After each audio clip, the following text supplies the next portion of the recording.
Welcome to the Milk Bottle e-commerce show, brought to you by Milk Bottle Labs, one of the world's top-rated accredited Shopify e-commerce experts. Founder Keith Matthews interviews e-commerce professionals, app developers and entrepreneurs to share as much digital knowledge and e-commerce tips and tricks as possible. This podcast is kindly supported by Rewind.io, the leading backup solution for Shopify, BigCommerce, Trello and more. Let's just say it's the cheapest insurance policy you'll ever get for your Shopify store and all your valuable data. Simply go to rewind.io/milk bottle to get your first month for free. Now let's hear from Keith. Hey folks, welcome back. My guest today is Belfast-based Kevin Traynor. Kevin is a B2B marketeer and he's founder of eComm Live, a wonderful event that was recently held in Belfast. And the reason I'm talking to Kevin today, he is also the organiser and host of the Irish E-Commerce Awards, which will occur in September. Kevin has been involved in the digital space for nearly 20 years. He's a connector of people. He loves putting things and people together. And based on my experience at eComm Live this year, I can safely say that Kevin is quite good at that. I recently met Kevin at eComm Live in Belfast. And today we are here to discuss many other things, including his agency in Belfast, Grow, and the awards in September. And let's get a flavour of Kevin's history as well. Kevin, how are you? Hello, Keith. How are you? Good. Did you find your way down? I did. Managed not to get a nosebleed at Dundalk. Yeah. Everything's good. Good. As my father says, isn't it a great road down now? It is. It's brilliant. The train's even better. Do your emails when the Wi-Fi is working. It's brilliant. Yeah, absolutely. Well, nice to meet you. The last time we met was at the event in Belfast and you were running around and you were busy. You were actually quite calm, I have to say. I think you had a good group of people around you, I'd say, did you? The art of delegation. You know, I've kind of, I suppose we run enough events now just to kind of know, I think, on the day that things happen, things need a bit of attention, you know, from a sort of a senior level, you know, people sort of feeding into things or things going wrong. And we just had a brilliant team. My team in Belfast are fantastic. We brought in some subcontractors we work with who are all amazing. And of course, Vinny from, Vinny and Co. and who did Compare for the day. And it was just amazing. The whole thing came together so well. Yeah. No, well done. And you're dead right to give Vinny a mention. I was impressed, and we were talking about this outside, the room. When we started doing meetups in Dublin, I don't think people realise how hard it is to get a venue. Now, the venue that you gave us for that event was much bigger than our 50 or 100 room meetup locations. Explain the room. I've never been in anything like it. The Cathedral of E-commerce. Is that what you're calling it? That's what someone else called it on LinkedIn, and that's what I'm grabbing that, you know. So where we held eComm Live this year is the headquarters of the Presbyterian Church in Ireland. So built at the start of the 1900s, loads and loads of money spent on it, millions of pounds in today's currency, and just phenomenal, you know. And we walked into it and the people in there are absolutely brilliant to deal with. So relaxed, so nice.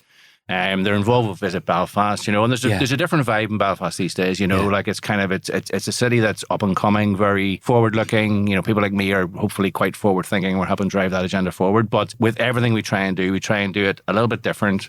We like to be a little bit quirky.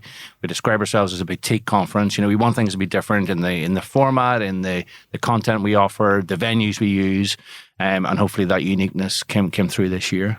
Absolutely. What was the name of your title sponsor? Was it IPG? IRP.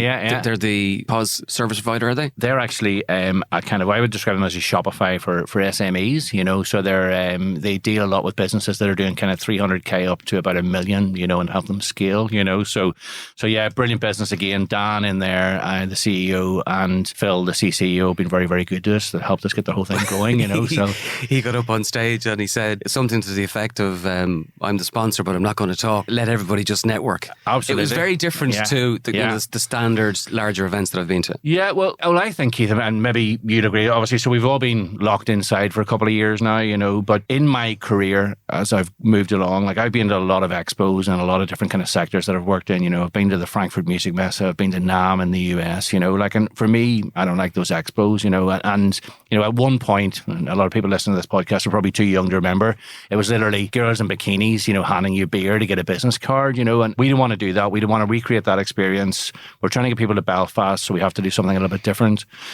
So the whole social activities, you know, everything we did on the first day, there was a gin distillery tour, street art tour, you know, we had an opening party in a local venue, we had live music, you know, that was before the conference even started, right? So everyone was having a hoolie before the thing even began. And that was calculated, right? Because it's much easier to speak to someone on a stand the next day whenever you've already been and had 3 or 4 gins with them, you know, the night before, you know, and you've already broken the ice with them. So everything is very calculated that we do, in that, we want it to be informal, we want it to be relaxed, we wanted it to just the networking to be the key thing that people walk away with, because there's a lot of people in the e-commerce industry move from business to business, so the guys that are Nosto will go and work for Yotpo, go and work for Trustpilot. So those networks are really, really important, and it's one of the key things I think that I've learned as I've moved forward in my career, that networking is so important, for building your own business, for building your own career, whatever your kind of objectives are. So we were delighted with how it went, and look, people like you come up, we'd never spoken before. It's a great opportunity for us to get to know one another. Absolutely, we'll collaborate on stuff, hopefully over the next few years. And that's what it's all about, The networking piece that you mentioned is interesting because already I can see, let's say I'm around the kind of Shopify community, let's say 10 years, I can now see the cycles come through where people are hopping from Klaviyo to Nosto to Shopify and across to the other platforms. So the market is maturing and it's changing. And as you say, as that happens, networking is really, really important. For me, it's crucial, and I'll tell you why networking is important for me. So I was actually involved in an e-commerce business back in 2018 that I was an investor in, and then I put a fair amount of my own cash into, and I ran it for a couple of years, and we closed that business down because the margins weren't there. It was a healthy food business selling sort of fresh food online. And that business, we actually decided we were going to close that down. We were looking to raise 500 grand of kind of seed capital to help us grow it and kind of all this sort of stuff. And that investment deal fell apart in a week, right? Because one of the investors was exposed to another business deal that went wrong. So we made the call, myself and the other shareholders in that business, to close it down. So I was sitting in my kitchen one Thursday afternoon thinking, I can't pay the mortgage this month. So what did I do? I reached out to the network. I spoke to the people who I'd already built connections with in the e-commerce space in Northern Ireland and said, look, do you need any consultancy done? Can I give you a hand with stuff? 3 or 4 people came back and said yes. So, and that kind of snowballed into more consultancy. So that was the reason why Grow Consultancy sort of restarted again. And then off the back of that, I thought, well, you know what? I've already got these connections in the e-commerce space. They're all experiencing the same issues, the same challenges, the same opportunities, and spoke to half a dozen of them, said, if I run a little event in Belfast, would you stick a few quid into it, or would you buy a ticket? And they all said, yeah, let's do it, So that's why networking is important, because it has literally saved my bacon, a few years ago. And it wasn't, I think I'm naturally quite a good networker, but it's only over the last couple of years that it's become my job, and where the importance of that has really come clear to me, You managed to convince me to speak at an event even though we hadn't even met. Well, good sales, good networker, good salesman, you didn't take too much encouragement. Come on now, you were mad up for it. But again, like you said earlier when we met, like I think we've got a good vibe with one another, if we had this conversation in the coffee shop before, right? So people in Ireland are really shit at collaborating with one another, at working with one another, so, and we said, right, a rising tide. Exactly. All that, raise all boats. Raise all boats. So if we work together, if we collaborate with one another, if the retailers are doing better, if the agencies are doing better, if the platforms and the software providers, they're all doing better, that helps everyone, right? Especially in Northern Ireland, where we kind of have needed all the help that we could get around kind of, building the economy. And that's what it's about. It's about helping one another out, because someday I'm going to need a hand again. Yeah. You're going to need a hand.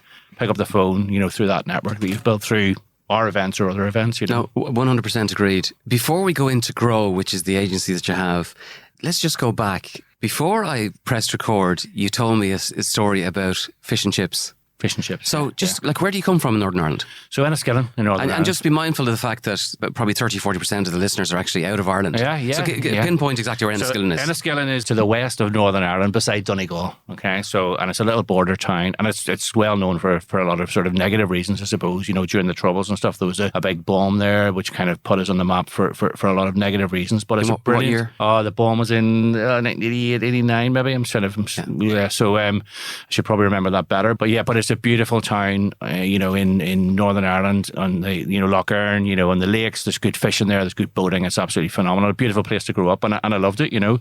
And so I grew up in a business, and we were having the conversation earlier about collaborating and why did you start this, whatever else.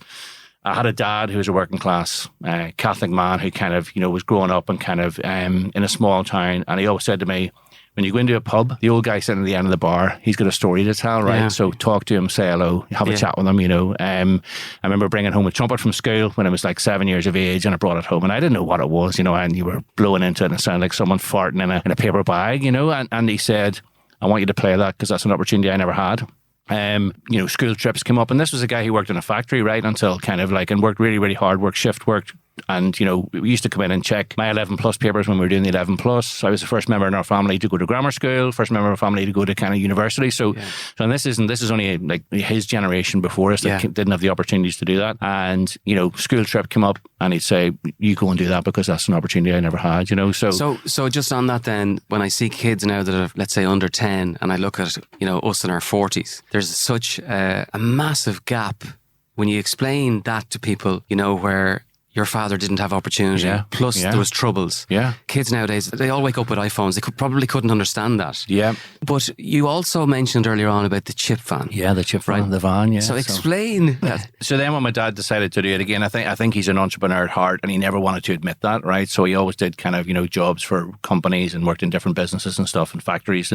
But I think he's an entrepreneur at heart, which is why I become an entrepreneur, because I sort of saw that he built a little business. So he had an opportunity to buy a chip van that his brother was running whenever we were 10 or 11 years of age.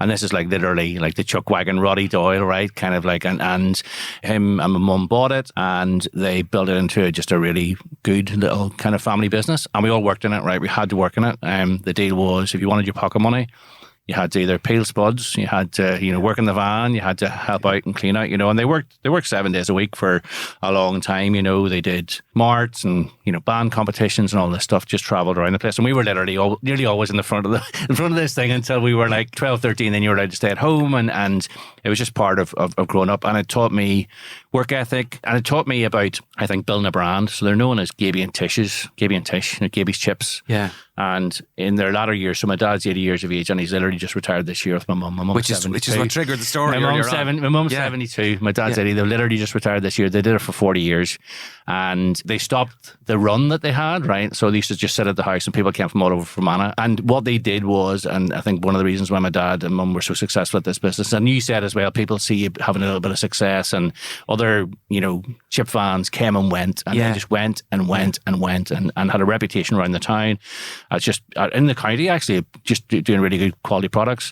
And that quality control, so they chipped their own potatoes, never did frozen. Everything was twice cooked. First of all, it was cooked in sunflower oil. This was their magic recipe. And then in the van, it was done in beef dripping, so there were twice cooked chips. Now you go into a restaurant and you pay, £8 for a portion of chips because they're telling you they're twice cooked.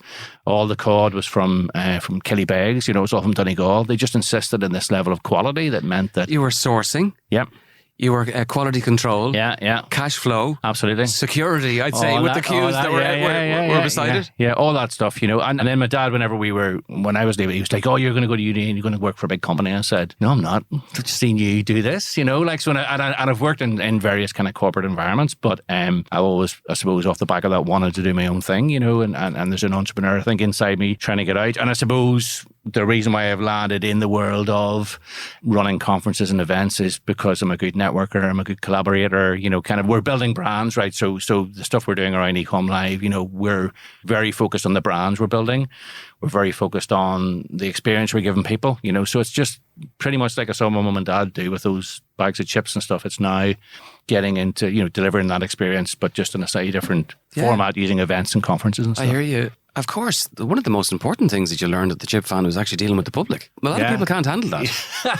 Yeah, and sometimes I have my moments as well. Sometimes people are like, "Oh, get him away from the public," because like you're kind of, you're in the middle of it all. But I love dealing with people. I love being in a room with people. I love, I get a thrill out of standing on a stage and saying hello and presenting and all those sort of things. But the thing for me is whenever I hear about people succeeding, doing deals, getting leads, converting things off the back of the events that we run, that's the stuff that makes me and the team at Grow Consultancy and eComm Live, we love it, right? Because that's success for us. So, and we take that commitment that people have by sponsoring our events or speaking at our events. We take that very seriously because, you're taking time out to do stuff, spend a day with us.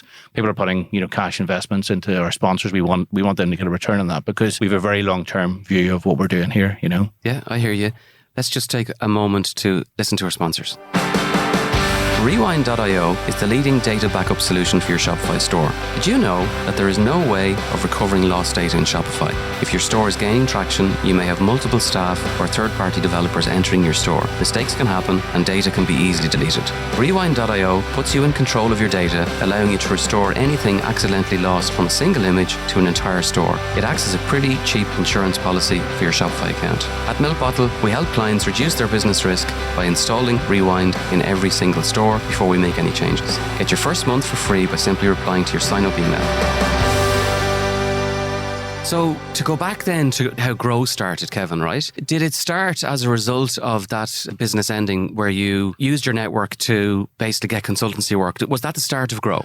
So I'd set it up actually in 2013 because I had done some subcontracting for a big financial services institution in London. So my career has kind of been a bit of music, a bit of kind of financial services and a lot of digital, right? So that's kind of the mix of kind of experience I've got over my career. So Grow Consultancy was actually set up as a kind of a business to allow me to consult for a financial services company, BlackRock. They're a massive, big American bank in London in 2013. And then it had kind of was sitting dormant for a couple of years, and then the other e-commerce business that I started to run, that kind of took precedence around that for a couple of years. And then it was at that point I said, right, what am I going to do here? I need to get back into the market and do some consultancy. So Grow Consultancy started and took off quite quickly in that I suppose we got relatively senior level digital experience across a couple of different sectors. So that kind of skill set was in demand. We had a couple of kind of decent retainer. When I say we, it was me and a couple of subcontractors to start off. And then that was sort of 2018. And off the back of that, as I said, I kind of saw an opportunity just that people in that e-commerce space were having the same opportunities, challenges, kind of didn't really talk to one another. In Northern Ireland, people I thought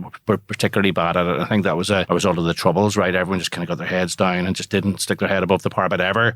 Never talked about their success. Didn't really collaborate with one another too well at all. So I thought, if we get everyone into a room and kind of start to collaborate, it might sort of work. It might be a decent kind of recipe for success. And there was 100 people at the conference in 2019. We had a couple of meetups. So Colin from Klarna helped us sponsor a meetup in Belfast. And then we ran the Northern Ireland e-commerce awards at the end of 2019. And we had 200 people at that. So we had great momentum. And then early 2020, COVID, which meant that everything kind of nosedived. But thankfully, we had the consultancy business running alongside the event stuff we were doing. But if I remember correctly, did you have a virtual eComm Live in 19 or 20? We did, yeah. So we pivoted quite quickly. So in 2019, we were supposed to run eComm Live in 2020, April of that year. And we basically, whenever COVID looked like it was going to hit, I cancelled it early or postponed it early. The idea was we all thought COVID was going to be around for 6 or 8 weeks. 6 or 8 weeks, yeah. And it'll be away again. Yeah. And again, I'm a smart marketeer, right? So I thought kind of what are the things we do here? Well, we need to get in early if we're going to run some webinars because 6 months later, everyone was doing webinars. And they were. So we run webinars. And then the other thing we need to do, we need to use this opportunity to capture leads. So we got Noel Mack from Gymshark, got a few really kind of big hitters who kind of come in and supported us with our webinars, which was brilliant, and I think we had 600, 800 leads off the back of that series of webinars, So all the while through that experience, we were capturing leads, we were building the database, we were kind of building the brand of eComm Live. Yeah.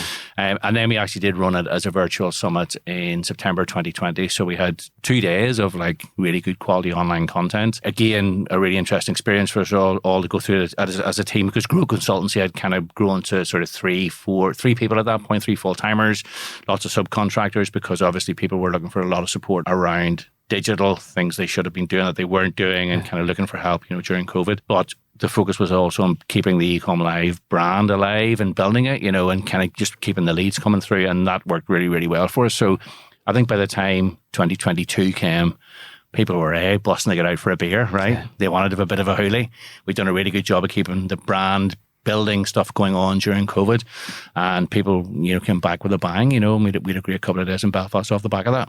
At any point in that journey, did you kind of think, is this worth the hassle? Or did you always see an end game where you could profitably run an event or at least cover all costs? I wondered if it was lights out. The businesses are set up as 2 separate companies. So Grow Consultancy was going great guns and the Fandango events, the events company was flatlined, So it was, we mightn't get out of this. And honestly, had we not being able to deliver an event in April 2022, if COVID had probably gone on for another 6 months, it could well have been, it's lights out here, because it was just, we were getting so finely kind of stretched from a financial perspective, that particular business. But I believed in the brand. Our sponsors were great. We were talking to them all the time saying, look, we're going to run this as soon as we can. We actually could have run the event in September 2021, and there were still social restrictions in Belfast, so you couldn't go to the pub. You could do a conference, but you couldn't go to the pub. And I said to our sponsors, we can't deliver this, because if we deliver it at 60% of what we want it to be, that's a failure for me, right? We want to have the whole experience of people doing the social stuff, getting the networking experience. And that was maybe a very lucky or a very shrewd commercial decision, that I made, because I just didn't want it to be half-assed just to tick the box and say we'd done an event. I wanted it to be amazing, and I think we did that. Yeah, I was there, and so I won't repeat myself, but well done. So in September in the Mansion House, we have the 2022 eComm Awards. Yeah. All I'll say is well done, because this is technically a completely independent awards program. Yeah. So I suppose firstly, can you just introduce the listeners to exactly what it is? So again, we've got I suppose a bit of a format for this, in that we ran the Northern Ireland e-commerce awards in 2019 in Belfast. We recruited some really decent judges, and we ran a really decent event in the Titanic Hotel, black tie. And again, it's about celebrating the success that I think we're entitled to share with one another in the industry. We've all been through a mad couple of years. The challenges that COVID's presented to e-commerce businesses, it was great opportunity, and everyone was flying great guns during COVID. That now, off the back of that, we're coming into a whole new set of issues and challenges for businesses around supply chain, cost of product, inflation, delivery costs, all that kind of crazy stuff that's going on, So I believe that the e-commerce sector, the internet retail sector in Ireland, deserves its own awards, deserves the companies that are working in it, like you, who've been in it for years, like Jared, Studio 49, like all the people we've talked about, like the retailers who've been on it for years, who've been banging away for years, Vinny, all these retailers that have been on it for years and just started and have kind of figured it out as they've gone along. Can I also just say that we work with a number of people and we talk to a lot of people. There's an awful lot of retailers in this country that were well ahead of the curve and that are doing it themselves without any major help. Yeah. And the amount of retailers that I know that are hardcore traditional retailers, buy a bucket for £1, sell it for £2. And yet 10, 15 years ago, they said, we need a website, which then turned into an e-commerce store. And now you can't have an e-commerce store without multiple channels. Yeah. And now those businesses have in-house teams. Yeah. And I think there's an awful lot of software providers take a lot of credit for attributing revenue or Google AdWords. But there's actually a lot of blood, sweat and tears and a lot of investment. Yeah. Sometimes I think it's the platforms like Shopify and BigCommerce, Magento that kind of take the credit for e-commerce success. Yeah. So hold on a second. Yeah. There's another side to it that certainly as an agency we see, Well, I think they all want to take the success, right? And they all want to take the attributed revenue as well. Absolutely. So if you sit down and and I had this conversation actually with Sean from McCabe's Pharmacy recently, whenever you sit down and look at, and this is no reflection, any of on the email platform, on your Facebook, your dashboard, your Google ads, when you add that all up, you get to about 145% of attributed revenue, right? Yeah. So they can't all be contributing, So look, that's another discussion almost. So but just on that, so for the listeners that don't know, if you sign up to Klaviyo, if you use Google AdWords, they will all give you a percentage of revenue which they believe are as a result of their piece of software. So if you add up all of those percentages, you're going to be doing really, really well because where the sales gone. But also sometimes a lot of people don't take into account in actual fact that Google probably does deserve the credit because somebody may have clicked on the ad and also opened up that Klaviyo email. But revenue attribution is a very, very foggy area. It's complicated. And someone... And they haven't done it yet. Still needs to crack that, I don't think it'll ever be cracked. So it's it's difficult, So here's what we're finding with the awards. When we run an event, lots of retailers pop up that we weren't aware of. And this is the thing I love about e-commerce, right? There are businesses that are sitting in industrial estates all over the country who are an Amazon seller, or they're selling on marketplaces, or they've got their own little Shopify store or whatever else, and it's kind of moving, and and we're finding out about them every single day that we do stuff. And it happened with the first eComm Live that we ran. It happened with the first eComm Awards that we ran. It's happened again with eComm Live this year. It's happened with the awards. So the awards, you can enter the awards at the moment through ecommawards.ie. And there are retailers popping up every day. There's 10 entries coming in every day at the moment. And 5 or 6 of those are retailers. And we're going, who are these guys? Where are they? And we're having and that's the amazing thing about it. And all those companies, all those agencies, all those software providers, we're running an event that's going to allow us all to get into a room, celebrate the success, independent judges. So we're using a tool. Very, very important. So again, like we're using a tool. We've got handpicked judges, some of whom are outside the jurisdiction, some of whom are from the jurisdiction. They've all got connections to Ireland one way or another. And basically they'll judge the awards independently on this sort of third-party software platform that we're doing. They come together. They're scored out of 100. They're all totaled up, and then we basically find out who's won. So that's how it works. And again, I think we had this conversation earlier as well. Awards have got a bit of a bad name. Kevin Traynor, the owner and kind of, I suppose the guy behind eComm Live and the eComm Awards, I'll never put my name to anything that doesn't stack up, right? Because if I run a bad conference or if someone walks away from that going, that was a poor experience, or the speakers were bad, or, then that reflects badly on us as a brand and me as an individual. So that will never happen, Well, a client of ours was involved in an awards a couple of years back, and it was sponsored by a bank. And it turned out that the winners, there was a number of them were actually ex-staff of the bank. And it turned out that there was a correlation between what bank the winners were banking with and the bank. And we had a terrible experience with one particular client because their marketing manager spent about a week on the application for the award. So if people are passionate about their e-commerce business, an event like this is really, really important. So the event is on the 22nd of September in the Mansion House in Dublin, but entries close, is it 31st July? 1st of August, yeah, 1st of August. 1st of August. Yeah, 1st of August. So it's Monday the 1st of August at noon. And essentially it's a pretty straightforward process. It shouldn't take you any more than about an hour to enter, if you've got the information to hand. Yeah. The criteria are on the website, they're pretty clear. And what we are doing is some people have submitted awards or entries already, and we're going back to them. If we don't think they've kind of submitted enough information, we'll go back to them and say, look, you need to bump this up a little bit if you want to be taken seriously here, because then there's a shortlisting process, and then from the shortlisting process everything goes through to the judges, and the judges will mark them, so and look, the other thing is I think some of these businesses are new to this kind of world as well. Like a couple of them have said this is the first time we've ever entered an awards. What does it mean and what are you asking of us? So we're trying to give them as much information as possible and trying to give them as much direction as possible through the information that's available on the awards platform and on the website. There's a couple of interesting awards in it. I really like this. There's an agency award, and then there's also awards around verticals, health and beauty, toys. Also have a logistics award. But the Rising Star Award and then the opportunity for the e-commerce developer of the year award, you're targeting personalities rather than businesses. I think we're doing both because there are people who run these businesses. They are individuals in there. And again, it's about, you know the crack, how important developers are. Yeah. Is a developer ever going to stand up? So there's certain personality traits that go with, being a salesman, being a developer, whatever. Is a developer ever going to stand up and go, I'm the best developer in the world? Probably not. But can someone in a business that's sort of doing quite well or is established or is getting established, who's looking at the role that a developer does in their team and put them forward and nominate them for an award? And I think that's an important part of it. I think Rising Stars, I think the reason why that's important is like there are some brilliant young people. And this is what we try and do at our conference as well. It's not just about the CEO of a particular business. It's the digital marketing manager. It's the e-commerce manager. We try and have a gender balance. We try and have a kind of a balance of people across the kind of age ranges and stuff, But that's to allow, again, any decent e-commerce businesses, retailers, just to kind of look at the people on their team who are contributing and who are doing well, who might be like a little bit younger, And then there's the business personality of the year. That's someone, again, who is contributing at a high level to the industry in Ireland. We want to say to those people, have a night out, right? Because we enjoy to celebrate our success, collaborate, work with one another, and look, just try and have I think, give these businesses the recognition they deserve, because working in e-commerce is friggin' hard, right? It might have been easy once upon a time. Yeah. I'm not sure if it was ever easy, but it's certainly getting harder and harder and harder every day, and it's becoming more and more complex. So let's get out, have a night out together and celebrate our success. The award ceremony is on September 22nd in the Mansion House. It's funny that I said to you earlier on, we were talking about the HQ for the Presbyterian Church in Belfast.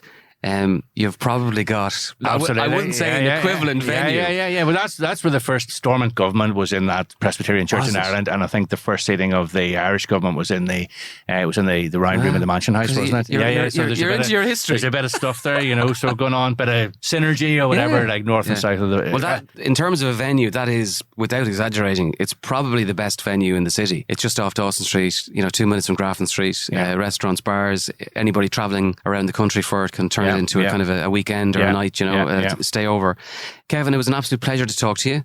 Let's just remind everybody, September 22nd, and entries close on August 1st. So August 1st, entries close. The website is ecommawards.ie, and get your entries in. There's a lot of categories there. As Keith said, there's there's DIY, there's fashion, there's just a whole load of kind of retailer focused stuff. There's platform focused stuff. There's fulfillment. There's individual awards on there. So this is about us, hopefully, as I said, recognizing all the great work that all the businesses and in agencies as well. Of course, Keith, all the great agencies that are out there, recognizing the fact that we've worked hard. We deliver success on our own behalf, on behalf of our clients. So let's get out and celebrate it. Well, look at well done. Absolute pleasure to talk to you. I can't believe we only actually began to talk about half an hour ago, although, as I say, we did meet in eComm Live. It was an absolute pleasure to meet you. We'll put all the links in the show notes, and the best of luck with it. And keep up the good work, Kevin. Yes, and you too, listen, and I look forward to working with you and the guys at Milk Bottle Labs more closely over the next couple of years, all right? Absolutely. Take care. Cheers, Keith.